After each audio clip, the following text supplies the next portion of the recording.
Oh, oh, oh, oh, oh, oh, oh, oh, oh, oh, oh. Merry, Merry Redactmas, everyone. Oh, oh, oh, oh, oh. I'm so glad to see you boys and girls here on this Redactmas Eve. Oh, you might be wondering, boys and girls, what is Redactmas? Well, if you've been good little boys and girls, you don't have to worry about being on a extremely naughty child's list. No, you're not going to be on an Epstein list. But if you are, there is going to be redactions. Redactions means they take your name off like this. Ho, ho, ho. Oh, ho, ho, ho. But if you do your job poorly, well, then the names don't really come off now, do they? No, they don't. Ho, ho, ho. Oh, ho, ho, ho. And Santa is going to show you all how you can see if you're quiet on Christmas Day. You run not to the tree, but to your computer. Run to your computer, and Santa will show you exactly how to reveal the redactions. Ha, ha, ha, ha, ha, ha. Oh, my goodness. So, you better watch out. You better not cry. The DOJ's safety was all just a lie. Redactmas is coming to town. They're making a list, redacting it twice. The copy and paste makes it look not so nice. Redactmas is coming to town. They saw him on the flight logs. They claim it's all fake news. They try to hide the orange guy, but we can't see all the clues. So Bill wrote a letter, and Pam's in a fright because the black bars didn't work quite right. Redactmas is coming to town.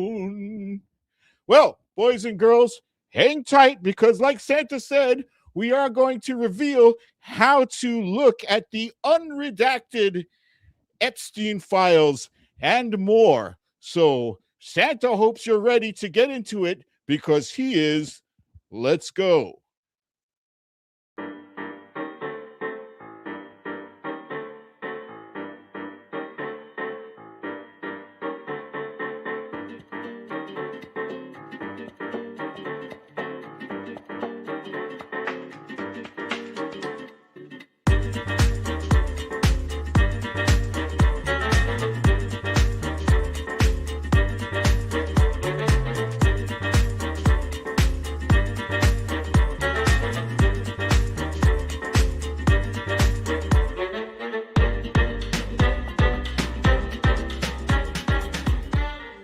Story time.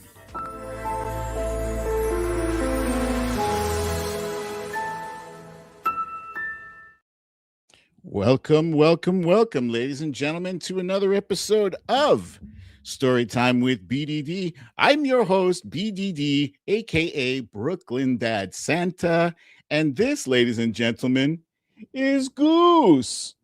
Say hi, Goose. Say meow. Hmm? Some of you may be familiar with Goose. Goose was the kitten that I had tweeted about. He was falling behind his brothers and sisters.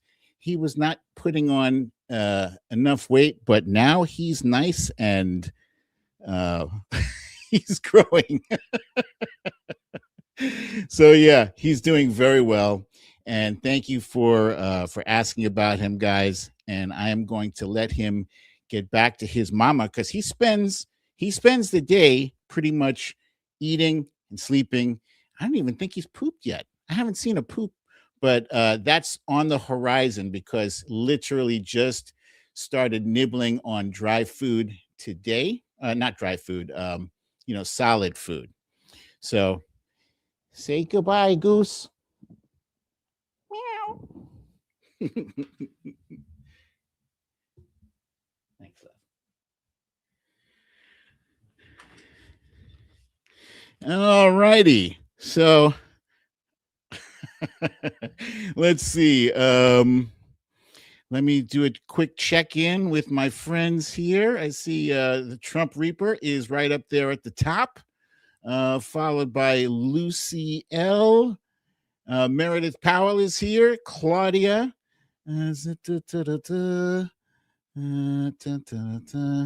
Trey Ann is here. Excuse me. Mary Margaret Rachel. Tina Bradford.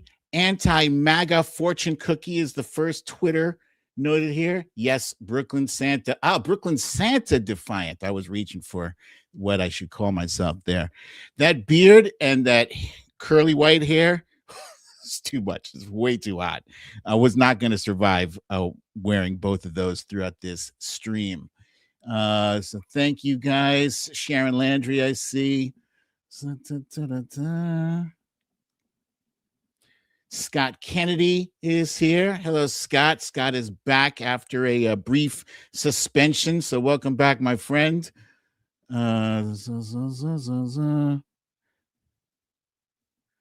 let me read this comment here. This is kind of nice. Great Big Dog says it's Christmas Eve. It's the one night of the year when we can all act a little nicer. We smile a little easier. We cheer a little more. For a couple of hours out of the whole year, we are the people that we always hoped we would be. It's a miracle. It's really a sort of a miracle because it happens every Christmas Eve. That is a wonderful sentiment, my friend, Great Big Dog. Thank you for sharing that with us. And I truly do hope that this evening continues in that same spirit of goodness. And our friends here are saying we miss Zelda, and we hope you're okay, Zelda. If you are watching, or if someone in your family is watching, our prayers, our thoughts and prayers go out to you. And so, the title of today's show is "They Messed Up," and boy, did they!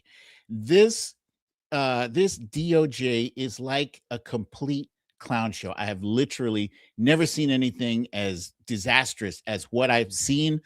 I feel like we are lucky. I feel like we kind of dodged a bullet that, and let me knock on wood as I say this, that no one with really, really bad intentions has targeted the United States, because I don't trust that the people who are heading up the DOJ, the FBI, I don't think they're up to the task. I think that they are like Kash Patel, I think, is a clown. I think he's more interested in shuttling his girlfriend around the country than doing his job by keeping us safe. Pam Bondi is more of a glorified press, not even a press secretary. She's like a hype man. You know, that's all she does is praise Donald Trump. Focus on your job. Focus on it, because otherwise, if you had focused on your job, there wouldn't be thousands of people learning how to read unredacted files that you screwed up. So anyway, what else do we have here? We have Nicki Minaj. People, get your girl Nicki Minaj, because she I don't know, she's going through some things, or she's got an angle, but she said some really shocking things at the TP Turning Point USA conference. I was shocked. I'm still shocked. We'll get into that later. And the 60 Minutes episode from this past Sunday was canceled. It was supposed to be about CCOT, which is a notorious deportation prison, a prison of no escape. Like, it's like once you go in, you can't get out kind of thing. And there was a big expose that I watched, and it was brutal, but it was canceled. And it was canceled not for journalistic reasons, but for political reasons. And we'll get into why. And sure, last but not least, there are the Epstein files. At long last, the files have been dropping little by little in drips and drabs, not the way they're supposed to be released. They're actually not compliant with the law. The law says drop all of them. They're not dropping all of them. They've only dropped a fraction of them. And the small fraction of them that they have dropped are fraught with difficulties and issues. So we'll get into that in a minute. But first, if this is your first time here, I ask kindly if you would click the like button. The like button looks like my gloved thumbs up hand here.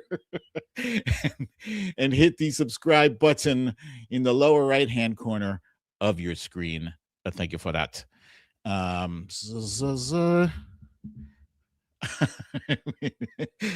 Kepler here said, heavily redacted unless you know how to copy and paste. Man, it is a comedy of errors. All right. So those of you who are like kind of close to my age are probably familiar with the Keystone Cops. Those of you who are younger than me, you may have heard of them. And those of you who are in like 10, 20, 30 years younger, you have no clue what the Keystone Cops are. So I'll tell you, back in the black and white days when TV and photographs were taken in black and white, there was a comedy thing called the Keystone Cops. And I'm paraphrasing here just to slide through this here. The Keystone Cops were comedy. Basically, they were meant to make people laugh, and they were bumbling and stumbling. And if you're familiar with the Benny Hill music, you could pretty much watch the Keystone Cops and in your mind have that Benny Hill music going. You know, they're dopey. It's very slapstick. You know, in fact, I think they were on silent. It was silent film for a while. So anyway, the Keystone Cops were not known for being clever or for solving serious crimes. They were like, you know, they were goofy and stupid. They make the guys in Police Academy look like Columbo. All right. And that is what our DOJ is looking like these days, like the Keystone Cops. It is a comedy of errors, is a never-ending, nonstop fail, led by, as I said, Pam Bondi, who is a cheerleader. She's just a glorified cheerleader with the title of United States Attorney General, and Kash Patel, who frequently looks like he's either trying to hold in a fart or keep his eyes going in the same direction. You can see that right there. And Todd Blanche, who's assistant AG. And actually, out of this trio, Todd Blanche seems to be the most qualified, the most likely individual to not be a clown, but he has sullied he's sullied his reputation. He has besmirched his own honor, associating himself with this motley crew of buffoons. And so here we go. Trump's name is all over Epstein's list. His name is everywhere. And people are still trying to get through the redactions, right? So I told you in the intro that the redactions, let me go back here, that the redactions are pretty easy to unredact. And I tried it myself last night, okay? Now, I downloaded the most recent drop. I think the most recent drop was 30,000 files, right? And so I'm scrolling through this PDF, right? And I came across this page because prior to this page, it was just like sporadic, you know, a box was blocked out here, a box was blocked out there. It's boring stuff. It's really almost nothing was redacted. So finally, I get to this page here. And when I opened up the PDF, listen carefully to this part. When I opened up the PDF, by default, it opened up in my browser. I use Chrome. You guys, I use the Chrome browser. And when I tried to select the text and copy and paste it into a notes document or a Word document, it wouldn't paste. It pasted, but it didn't paste the missing text. So I happen to have Adobe Acrobat, the application, the Adobe application on my computer, right? So that's important point number one, is that if you want to unredact this stuff, you got to use Adobe Acrobat and not the browser version, right? So then when I did it, holy cow. So this stuff here, these black lines turned into, I'm going to read a little bit of this to you. Defendants also attempted to conceal their criminal sex trafficking and abuse conduct by paying large sums of money to participant witnesses, including by paying for their attorneys' fees and case costs in litigation related to this conduct. Now, I'm confused, right? Because I thought that these redactions were supposed to protect the victims, right? And also protect innocent bystanders, people like, I don't know, let's say a guy who's working as a doorman for a building, somebody who sold a pack of gum to somebody from a grocery store, innocent people who have nothing to do with the story, just incidental mentions, right? So there's nobody specifically mentioned in this redaction, right? Nobody. It's just heinous stuff that's discussed here. The second one says Epstein also threatened harm to victims and helped release damaging stories about them to damage their credibility when they tried to go public with their stories of being trafficked and sexually abused. So again, there is no victim listed here. There's no victim mentioned. There's no innocent bystander mentioned. It's just Epstein and victims, generic block listed of victims. Then it says Epstein also instructed one or more Epstein Enterprise participant witnesses to destroy evidence relevant to ongoing court proceedings involving defendants' criminal sex trafficking and abuse conduct. Wow. So, I mean, it's brutal stuff, but again, there's no names listed here. I think the overall gist of what I just read to you guys is that there was a conscious, concerted effort made to silence victims and or witnesses. So I'm going to show you right now. Diligent. Here we go. I'm going to show you. I promised you earlier that I was going to show you how the unredacting thing works. And it's easier if I share with you somebody who has already done it and filmed it. So.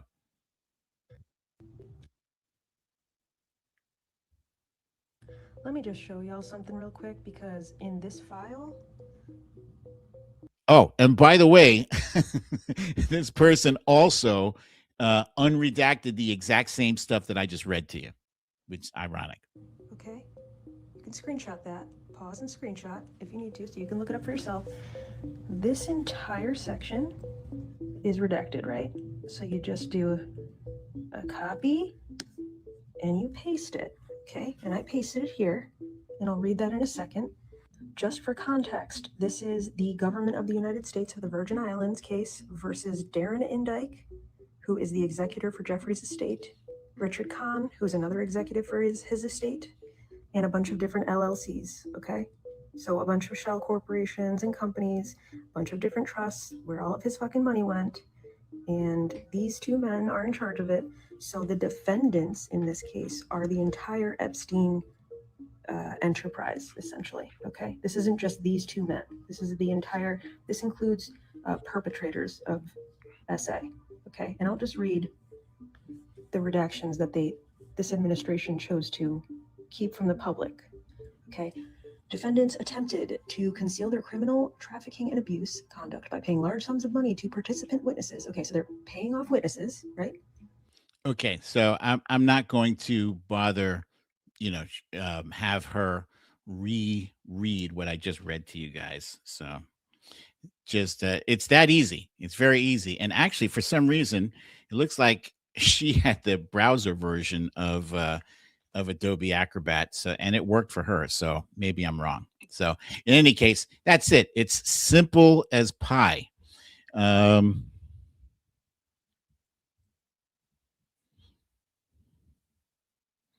get back to this here. So a lot of developments have happened in the past few days, like very quickly too. Like for instance, back in July, a memo was put out by the DOJ stating that essentially that there were no more relevant files to be found for this case. Everything they had, they said they had. It was what it was, right? So fast forward to yesterday, and all of a sudden, it's no more, there are no more files, case closed. Now it's, oh, oops, by the way, there are actually 1.2 million more files that they've magically located. Squeeze me? What? And who found out? The brothers from Midas Touch. So congratulations to you guys for finding that stuff there. I appreciate what these guys do because they're kind of like all everywhere. They're everywhere, all over the place. So kudos to you guys. And so Ben Meiselas writes here, Mycelis, excuse me, writes, this email from Epstein SDNY prosecutors in 2020 suggests there are approximately 1.2 million records being imaged in just this one hard drive. There are likely other hard drives as well. I would not be surprised if there are actually tens of millions of records. So there's a lot of stuff that, excuse me, there's a lot of stuff that we should be seeing and we haven't seen yet. And again, the law that was signed by Donald Trump implied that all of this data is supposed to be dropped all at once. And that is not what they're doing. And the redactions are supposed to be limited in scope. And that is not what they're doing. So Keystone Cops, this is what we're dealing with here. Now, the U.S. Department of Justice has been posting some spicy tweets on Twitter. Here's one of them. This is actually a reply. It says, because the law requires us to release all documents related to Jeffrey Epstein in our possession. So that's what we are doing, you dope. What? You dope?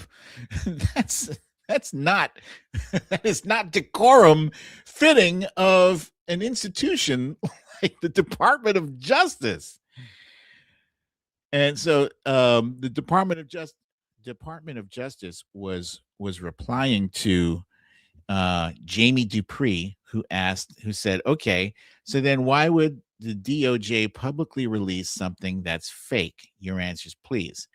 And Jamie Dupree was referring to a letter that was allegedly sent from Jeffrey Epstein to Larry Nassar. Those of you who are unfamiliar with Larry Nassar, he is the guy who was the Olympic doctor for the gymnastics team, and he is now serving time in prison for being a creep, for being a pedo, a molester, whatever you want to call it, for being a sex offender. So allegedly, one sex offender sent a letter to another one who is in prison. The problem with this that we found out, this piece of mail was postmarked 3 days after Jeffrey Epstein died. So there's a problem with that. Now, it could be that just, he sent it and there was a delay in it because he's in jail, when he died. When he was Epstein. Uh, so it's possible that it just took a while for, I don't know, the warden or the prison officers to get it to the mail. But then it's saying that the postmark on the envelope is Virginia, not New York, where Jeffrey Epstein was jailed at the time. The return address listed the wrong jail where Epstein was held and did not include his inmate number, which is required for outgoing mail. And then last but not least, the envelope was processed 3 days after Epstein's death. So they sound like what I would call what I would normally call plausible excuses, plausible explanations from any other outfit. But they're not plausible. And Trump Reaper is asking, who is that dude? The dude on the screen is Robert Downey Jr. rolling his eyes. I think that might be from one of the Marvel movies as he's playing Tony Stark.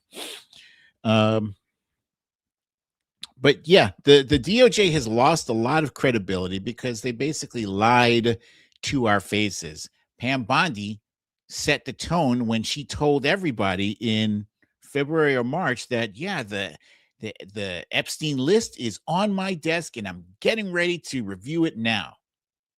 And then took 3 months. It took 3 months for her to reverse course on that proclamation and inform us that, oh, actually, there is no list. I know I said there was a list, but actually there is no list. It took 3 months to find that out.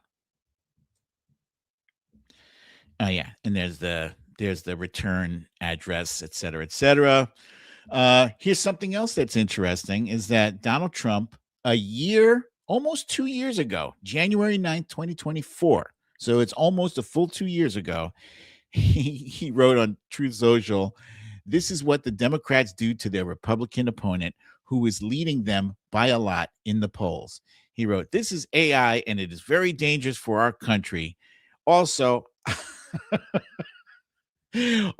I was never on Epstein's plane, he writes, or at his quote unquote stupid. He had to put air quotes around stupid.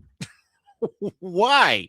I mean, strong laws ought to be developed against AI, which is ironic because now the Trump administration is blocking states from having anything to do with controlling AI. Isn't that interesting? It will be a big and very dangerous problem in the future. So I highlighted here, I was never on Epstein's plane. Why? Because in the email below, it turns out he was on Epstein's plane many, many more times than originally thought. As many as 8 times. There's a big difference between 8 times. If you're saying you've never been on a guy's plane, and then we find out, oh, actually it was 8 times, something's up. Now, if you're innocent, right, just come with the truth, man. Just come with the truth. But all of these lies about minor, insignificant details, come on. All of your excuses to block the release of these things. The thing I read, this thing that was redacted, it didn't even list any names. There was no victim name. There was no perpetrator name. There was nobody's name, just deeds, just dirty deeds. Why is that blacked out? And inefficiently blacked out too. Guys, my day job is as graphic design, and I used to, do stuff like this, not redactions, but I used to make PDFs so that you cannot edit them. It's not complicated if you know what you're doing. And apparently the DOJ either can't or won't hire people who are capable, who are proficient at what they do. And this is scary. This is scary to me. These are the people, look, whether you're Democrat or Republican, that's irrelevant, right? If you care about the safety of your home, of your neighbor's home, of you that care about the safety of the country because you live in this country, you want the people tasked with guarding our country to be fucking good at what they do and not be a bunch of clowns who are chasing clout or chasing a ride on a jet or, praising the boss, till you got brown all over your nose. Do your job. Be serious people. And, so on and on, discoveries coming out. The stuff on the screen here, this is information that came from a court case previously that was dismissed, but the victim says, quote unquote, he AR'd me. I'll just say AR'd because I don't want to get flagged on my video. And then it says that she was found having unalived herself in a very unlikely way. And, the police officer that found the cops that found her in that state do not believe that she did that to herself. So a lot of these files, whether or not they are redacted or unredacted, because they've been released without any kind of context, you might as well have a fake ass binder like those right-wing influencers had back in March and standing there all proud and look at this binder of nothingness I hold in my hand. What a clown show. It is a complete and utter clown show. Self-important buffoons. So here's a perfect example of something released without context, but implying evil. So here's a picture of none other than, like, at the time, there was probably three of the most popular people on the planet. It was President Bill Clinton, Michael Jackson, and Diana Ross, right? But then there are faces blacked out of children. So this clearly looks heinous, doesn't it? Huh? This looks suspicious. This looks suspect. What is happening here? Why are these children's faces blacked out? What kind of nefarious thing is happening here? Well, apparently, this was a legit thing, and those were Michael Jackson's children. And how do we know? Because this has been recorded by Getty Images, not, Joe Schlub from somebody's basement standing there with his own, rent-a-camera, taking filthy pictures. But this is what happened. Somebody on the Trump team redacted Michael Jackson's kids' faces to make this look like a nefarious scene. Come on, man. There's enough disgusting stuff. There's enough disgusting things happening out there in the world right now. There's enough hideous things. I don't even want to imagine now what's in these files, because they are bending over backwards to shield and protect people. The other day, Donald Trump mentioned bankers and lawyers. He said it's a shame that these bankers and lawyers, their reputation is going to be, sullied or whatever. I'm sure he didn't use the word sullied, but, ruined. Yeah, he probably knows the word ruined.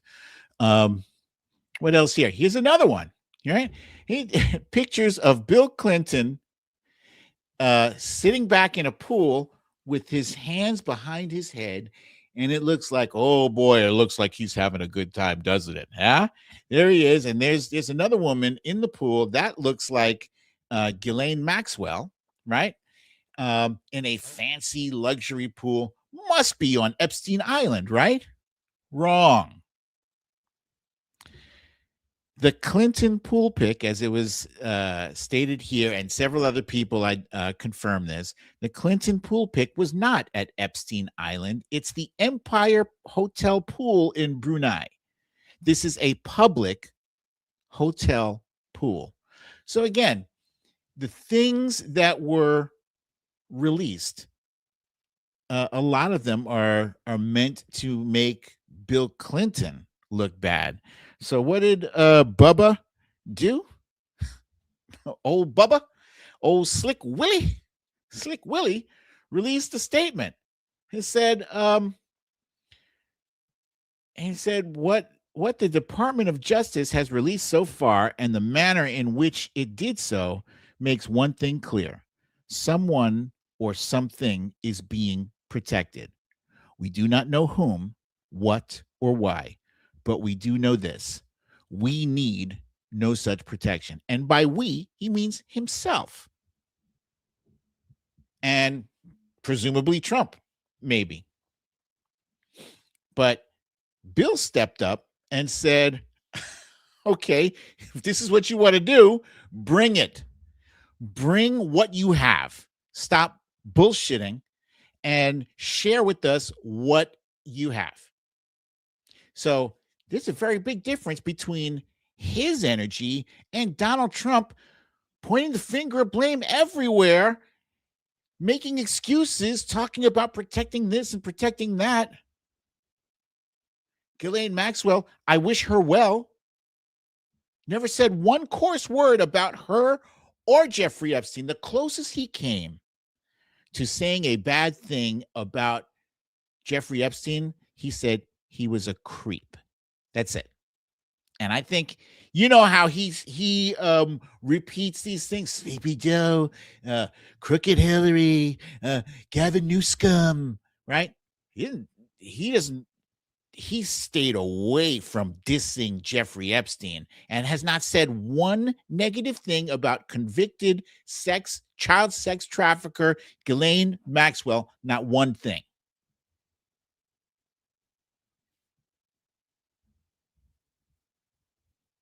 Oops. So so we're about to get to the bottom of these things. It's going to take some time, and there are people who are diligent, who have nothing better to do than to go through these redacted pages and PDFs and unredact them. Where's the list? We're all demanding. Fa la la la la la la la la. Trump is on it, still he's standing. Fa la la la la la la la la. Hide the folders, keep them hidden. Fa la la la la la la la la. Don't you look where you're forbidden. Fa la la la la la. Show those files. Yeah. All right. Next up, yesterday, we learned that Donald Trump took a big L, a humongous L. The Supreme Court, in a 6-3 decision, 6-3, blocked the National Guard deployment to Chicago, the federalization of the National Guard, which means that's it. Now, there is really no reason for him to be sending National Guard troops to Chicago, to Illinois, to California, to anywhere he hasn't been invited or asked for help. These governors, they know how to ask. They know. They are serious people. They are executives. They know how to delegate. They know how to ask for help. They didn't want it, especially not this kind of help, because it's not help.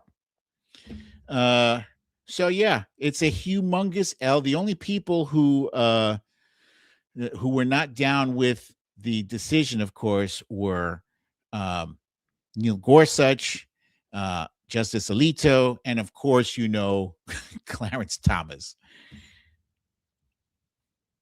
So I was never much into Nicki Minaj. I tip my hat to her. I acknowledge that she is talented without a doubt. She definitely has a good talent as a rapper. As far as, and I'm not even saying as a female rapper, just a rapper. Period. She's talented. You know, it's not my cup of tea. I do love rap. It's just that's not the flavor I'm, I'm looking for with rap.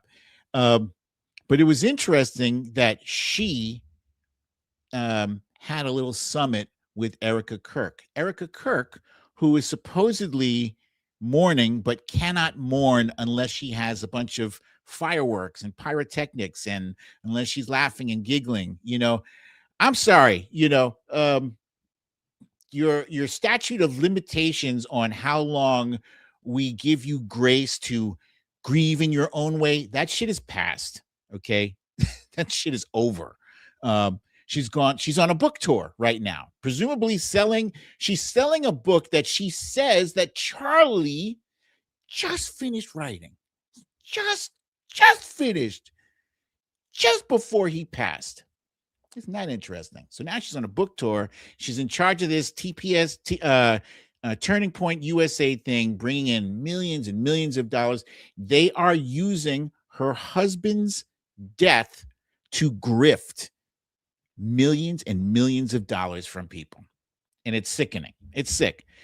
If it was me, like I would be beside myself. I would be inconsolable. It would probably be all I could do just to roll out of bed in the morning, let alone going on a national tour and hugging up somebody else's spouse with the hand behind the head. But I digress. Nicki Minaj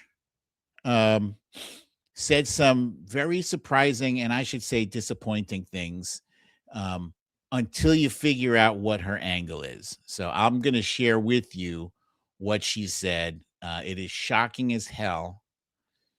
Prepare yourself.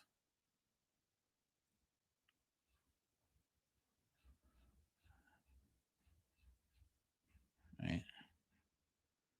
It's up here.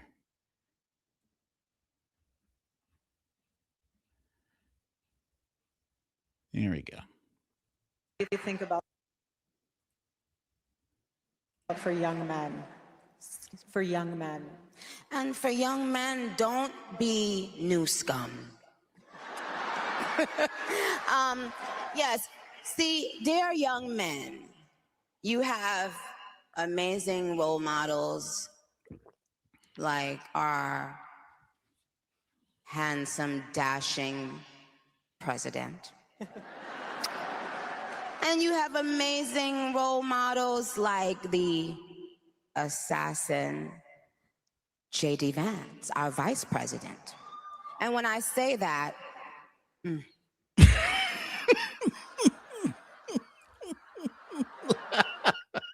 Okay, I'm going to leave it right there. Now it's clear she made a mistake there, but she's freestyling, right? That's what rappers do. They freestyling. I guess she doesn't have that in her bag, freestyling. That's probably not something that you want to say to someone whose husband was assassinated. But as far as Trump being handsome and dashing, he is neither. And you know what? Sure, I've got some pretty hideous pictures of him. He doesn't photograph well, really. But I'm not even talking about his exterior, right? I'm not even talking about his exterior. I'm just talking about the guy he is on the inside. Because let's take Carolyn Levitt, for instance, right? Carolyn Levitt normally would be considered like physically appealing, physically attractive. But what is on her inside makes her so unappealing and so grotesque that, there's a sliding scale for her attractiveness. And I would say Donald Trump is many times worse than Caroline Levitt. Caroline Levitt is just a liar, as far as I know. But Donald Trump is a liar and a cheat. And and an abuser and a racist. So all that shit kind of drags down his attractiveness scale. But when you think about and the thing that she said about JD Vance, when people say someone is an assassin, I guess they're talking about, maybe how stealthy they are or how, lethal their presence or their words are, whatever. But yeah, she's not firing on all cylinders. And the reason that she's saying all this nonsense, there's two reasons: her brother and her husband. Both of them are sex offenders. If you see the picture on the left here from the article from the BBC, it says Nicki Minaj's husband, Kenneth Petty, sentenced to 1 year house arrest. And then down below it says Kenneth Petty, Nicki Minaj's husband, has been sentenced to a year home detention for failing to register as a sex offender. And then on the right there's an Eyewitness News article. Nicki Minaj's brother found guilty in Long Island child sex assault case, in which her brother, 38 years old, faces up to life in prison after he was convicted of predatory sexual assaults against a child and endangering welfare of a child for having repeated sexual contact with an 11-year-old girl at his home in Baldwin. Isn't that disgusting? Now, I don't even know what it's so bizarre that it's not just her husband, but it's also her brother with these sex offender cases. And what also is peculiar is that the person that she is appealing to is also a sex offender. He's been found liable for sexual assault of goddamn, what's her name? The writer. Help me out here, guys. I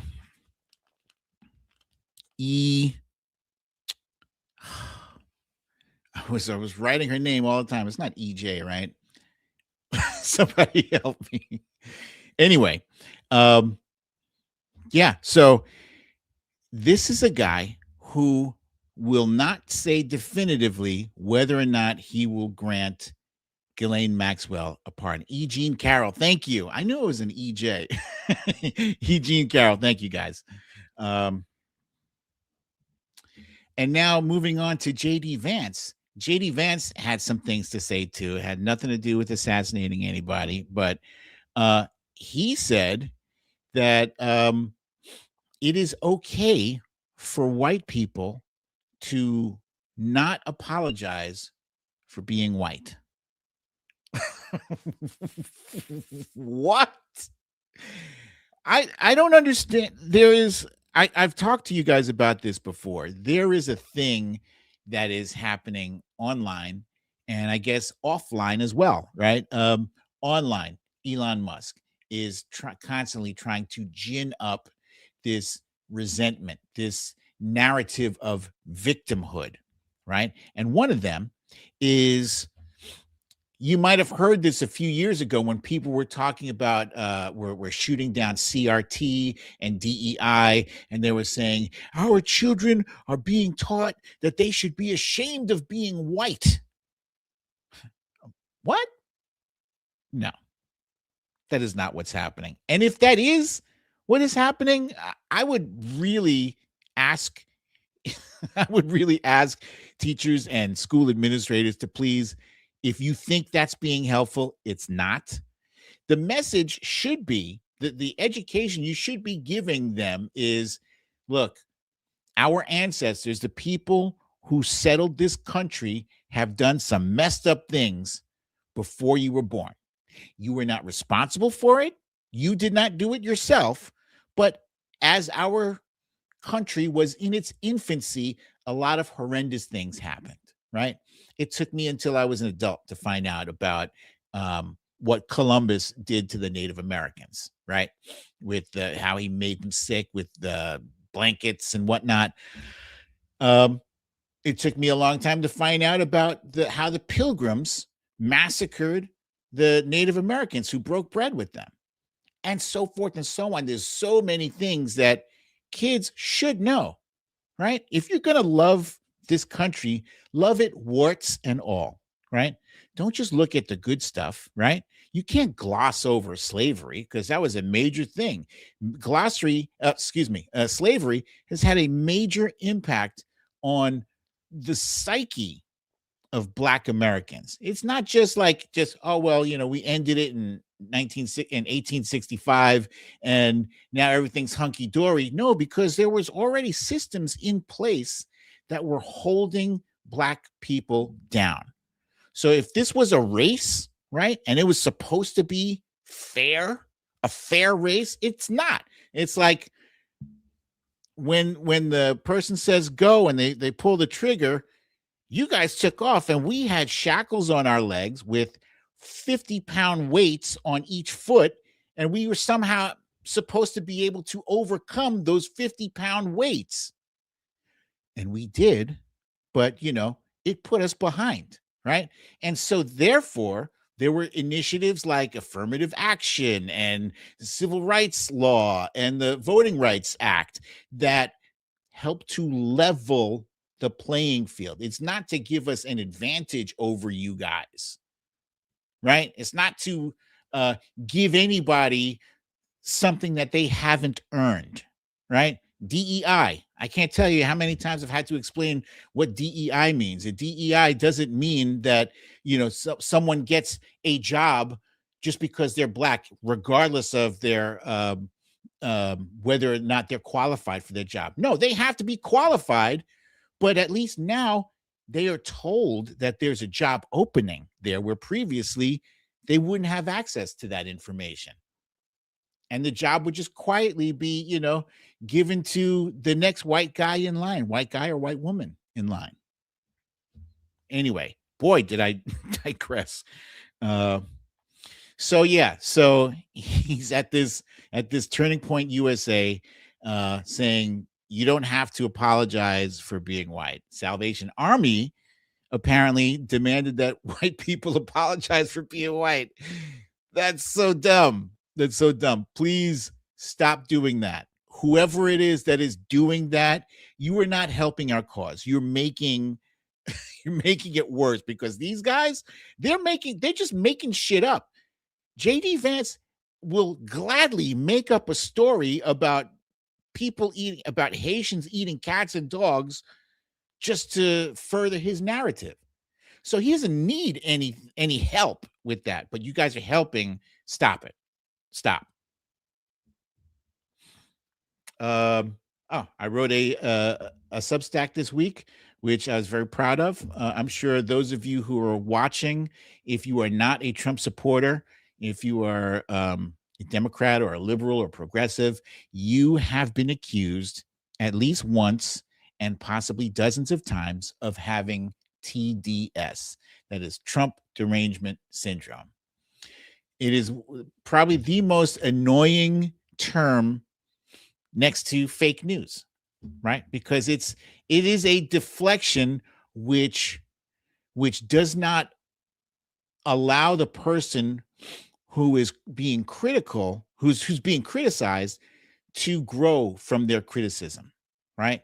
The excuse is, if you criticize Donald Trump for cursing out cursing out Ilhan Omar, well, you just have TDS. You find a problem with everything he says. Well, a lot of shit he says is wrong, objectively. So anyway, I wrote a thing, and I made I made an analogy, right? I talked about, it's like as if there was a kid running around in a diner as everybody's sitting down trying to have a nice little meal, et cetera, et cetera. This kid is out of control. He's running around. He's knocking people's plates over. He's screaming at the top of his lungs. And his parents, they look beat down. Like they've had enough of this kid, but they're at the point where they have to pick and choose their battles. So they're not even trying to mollify or calm him down. Waiters and waitresses did their best to avoid colliding with him, which became increasingly difficult because he was actively aiming for them. Several trays and plates were dropped. Unbelievably, other customers were not alarmed. They were amused. They laughed loudly at his antics, encouraging him further. When the staff finally tried to guide him back to his table, Todd yelled at them. Todd is the kid. Todd yelled at them not to touch him. He puffed out his chest and announced that he was great and nobody behaved better than he did. His parents offered no rebuke. They shrank into themselves, hoping stillness might hide their shame. So you see the part where I talk about how the other customers were not alarmed. They were amused. This is what we get, from Trump supporters. They're like, oh, he's making a joke. Isn't he? You don't find it funny? No, we didn't elect him at all. But his job is not comedian in chief. It's commander in chief. His job is not to crack jokes at other citizens' expense, at other Americans. He's calling us radical terrorists. How is that help? Who is that helping? It's not helping us. He's dropping pictures of him in a plane pooping on everybody. How is that helping? That is dividing the country even more. And you guys are sitting there like clowns clapping. I'm not talking about smirks or swagger. I'm talking about private infidelity or political spin. I'm talking about open cruelty, corruption, racism, misogyny, and authoritarian impulses from a man who is supposed to model restraint. I'm talking about a president who mocks the dead, who blames tragedy on something he calls Trump derangement syndrome. So what is TDS? It's a lazy, juvenile deflection, like fake news, but worse. It pretends that criticism itself is a psychological disorder. The diagnosis is simple. If you object to Trump's behavior, the problem is not him, it's you. And this mentality is not helpful at all, because most of us we're living in reality, right? We can objectively look at the sky and say it's blue, right? If it's raining outside, we're pretty much sure that it's raining water, not spaghetti sauce, right? We have to be able to agree on some very basic things. Like, if you're upset that people came out and said mean things about Charlie Kirk after he was killed, then you should be consistent with that and not be happy and gleeful and make excuses for a 79-year-old man who says that Rob Reiner's death was because he had Trump derangement syndrome. It was a tragic death. He was killed by his own son. It's tragic. And it's nothing that a 79-year-old president of the United States needs to take a shit on. Yeah, there's a perfect picture of him right there. Trolling. He's the troller in chief. Okay, let's talk about the 60 Minutes episode that was supposed to air this Sunday, but was canceled because of, there's two different sides to this thing, right? On one side, Barry Weiss, who is the new editor-in-chief and pro-Trump person, and what's her name? Sharon. Damn it, I wrote her name down here. Sharon Alfonsi. Sharon Alfonsi is the journalist who worked on this story and worked her ass off. It is an incredible, I want to say it's a 13 and a half minute story about what happens to people who are deported from here and sent to El Salvador to the CECOT, C-E-C-O-T, the CECOT facility that is like a hellhole. So this note was posted where normally the video would have been posted, and it says, "Editor's note: the broadcast lineup for tonight's edition of 60 Minutes has been updated. Our report Inside CCOT will air in a future broadcast." So what's the problem, right? I watched it. I thought it was fantastic. I thought it, I've watched hundreds of different news stories over the years.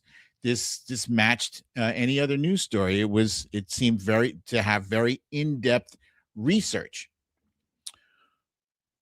But at one point, they said, "We reached out to the Trump administration to get a quote from them, and they sent us to El Salvador officials." And then the El Salvador officials just declined to comment. So this whole story was reported and reported very well. They asked former inmates of the CCOT, who these were Venezuelan inmates who were either wrongfully or rightly sent there. But this is a horrible, horrible place where they're not adhering to human rights issues. They're treating these people horribly. They leave the lights on 24 hours a day. The drinking water that they have is the same water they bathe in. That's no good. They deprive them of food. They have them kneeling on their knees for sometimes 24 hours. So this is like insane abuse. We get it. If somebody is a criminal, they should not have a pleasant time there, but you should also not be torturing them. And this amounts to torture. Here's a picture of Christy Nome there posing with her Rolex in front of these guys here in the picture there. These are El Salvador. These guys are actual MS-13 El Salvadorian prisoners. They have the MS-13 on their chests, and they all have the same one, but they're all from El Salvador. So Barry Weiss responds to the backlash, and her excuse is, "Happens every day in every newsroom. I look forward to airing this important piece when it's ready." Those of us who know the kind of person Barry Weiss is, and she's very she pretends to be a both sider, but she's not a both sider. She's a Trump sider, and that's it. So she has already bent the knee to Trump and given him what he wants, and he didn't want this very unflattering portrait of what his deportation officials are doing, which is basically is tantamount to torture. And then Sharon Alfonsi said, "If the administration's refusal to participate becomes a valid reason to spike a story, we have effectively handed them a kill switch." So that's it. Basically, going forward, if the Trump administration knows that all they have to do to kill a story is say, "We're not going to comment," then that's it. And then they, according to Barry Weiss's reasoning, if they don't have a quote from somebody on the other side, they can't run the story. That's crazy. That means it's a whole shit ton of news that's not getting out there, news and information. And that's a disservice to people who I grew up watching 60 Minutes, and I watch it less and less these days just because there's so much content out there. But it's unquestionable that the stuff they have done over the years is hard hitting. And I'll never forget when Donald Trump was on that show, and he stormed out of there early because he didn't like the questions. He didn't like the tone of the questions he was getting. And I think he's probably still got a stick up his ass about that. And he feels like he hasn't gotten, even though he's already gotten an inside person, Barry Weiss, working there. I feel like he still hasn't gotten the kind of satisfaction he feels he's due. So, what's my Christmas message? My Christmas message is a little reflective of what one of our viewers said earlier tonight. Christmas is the whole meaning of Christmas is supposed to be about peace, uh, goodwill towards your neighbor, et cetera, et cetera. And I swear, I do try, and I fail. I try and I fail, but I try. And I can see some trolls out there now. You don't try. You're full of shit. You said a mean thing to me the other day. Yeah, it's like I said, I try and I fail. But these days I am trying to have a dialogue with people who don't necessarily agree with me. And sometimes, my delivery might be a little salty, but I'm going to come at you the way you come at me. So if people that come at me respectfully, I give them a respectful response back. And what I will say is this: it's fine to be respectful and to respect different opinions, but we're at the point right now where we have to fight for our country. Democrats, we've been the grown-ups in the room for a very long time, and that shit ain't working, right? We have to up our game, and we have to be willing to go bare knuckle. And I don't mean literally, I don't mean physically hitting anyone, I mean figuratively. Let me give you, for instance, like the kind of ridicule that Gavin Newsom has embraced. The toughness that JB Pritzker has demonstrated. We have to all be rowing in the same direction and marching to the same beat. And yeah, sure, we've got a huge tent, and there's people on the far left, and there's people like myself who are kind of like closer to the middle. That's why the far left hates me.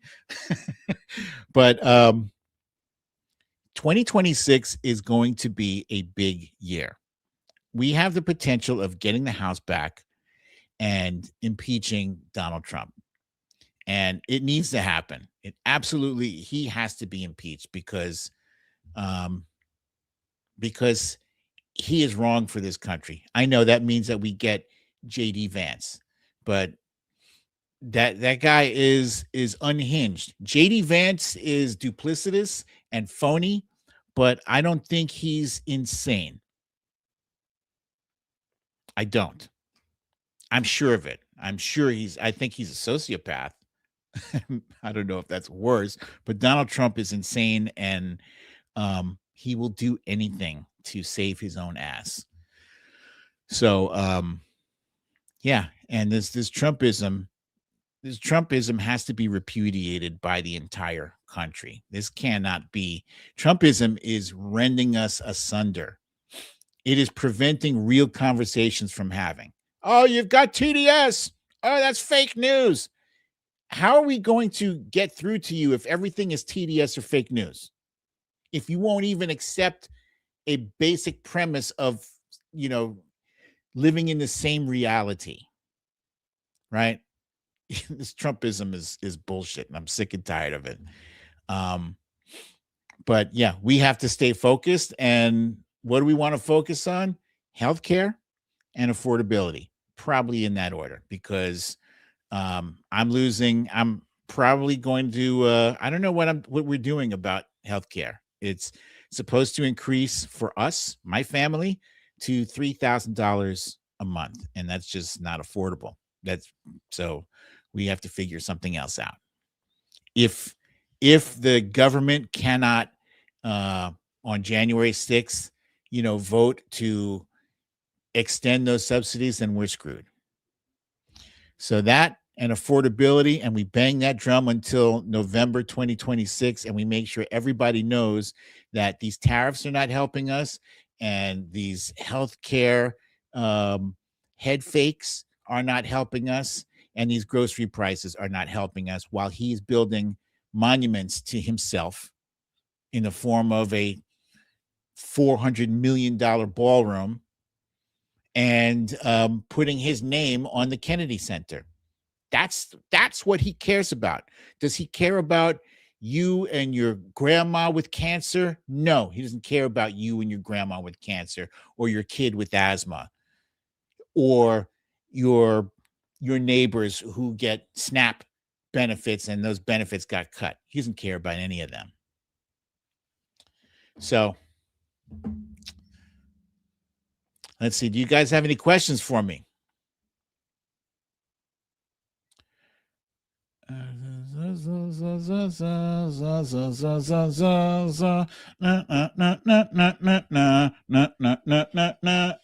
Oh, hey, I had another song for you guys.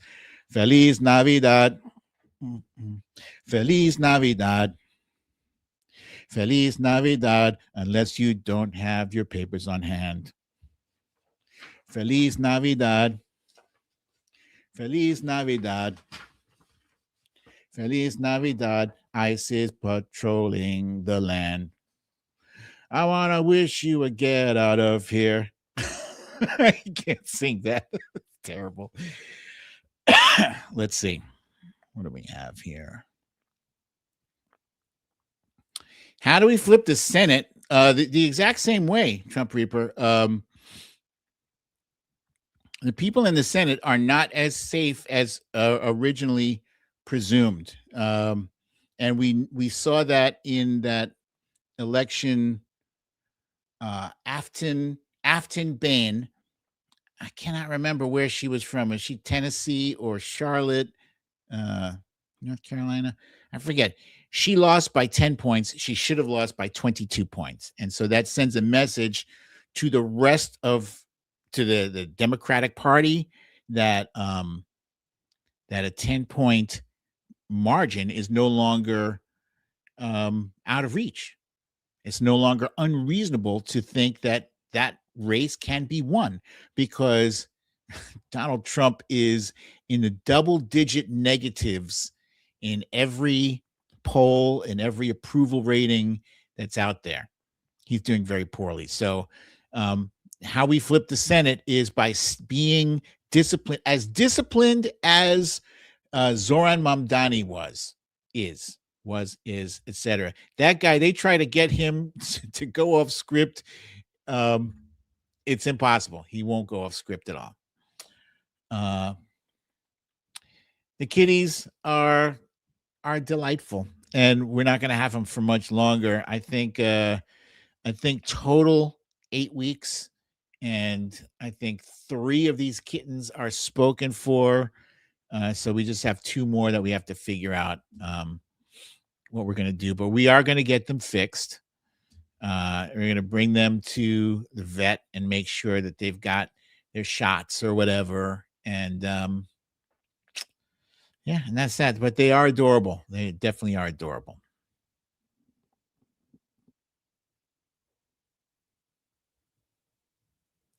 This is a great comment here from Nobody Important.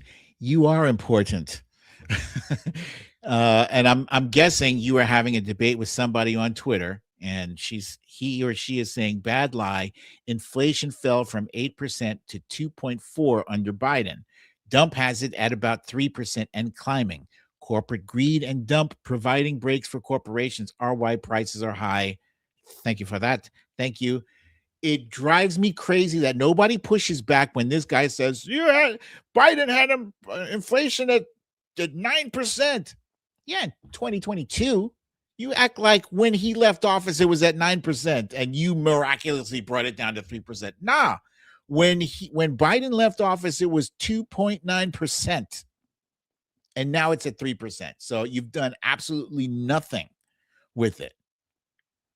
Nothing, except unemployment is going through the roof. Unemployment is now at 4.6 when Joe Biden held it under 4% for 36 months straight.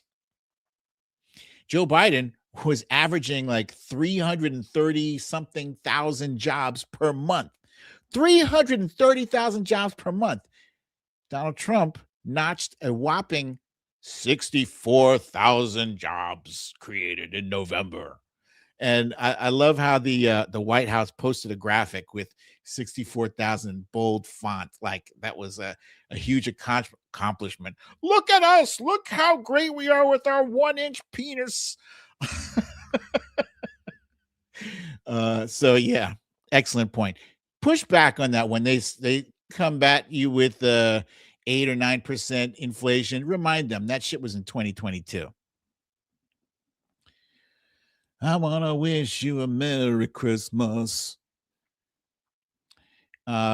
Wifey is cooking for Christmas. I wouldn't do that to my family. I'm not, I mean, I can cook some things. I'm good at breakfast, but I'm not good at dinner. I haven't figured out the right amount of time to cook meat or rice. It's big. I want to wish you a Merry Christmas. I want to wish you a Merry Christmas from the bottom of my heart. Yeah, I want to wish you guys a Merry Christmas and a Happy New Year. I will be here, by the way, a week from today for our New Year's special to ring in the new year. So I hope you're able to join me. And until then, I look forward to seeing you guys here next time. Here. Same time, same place.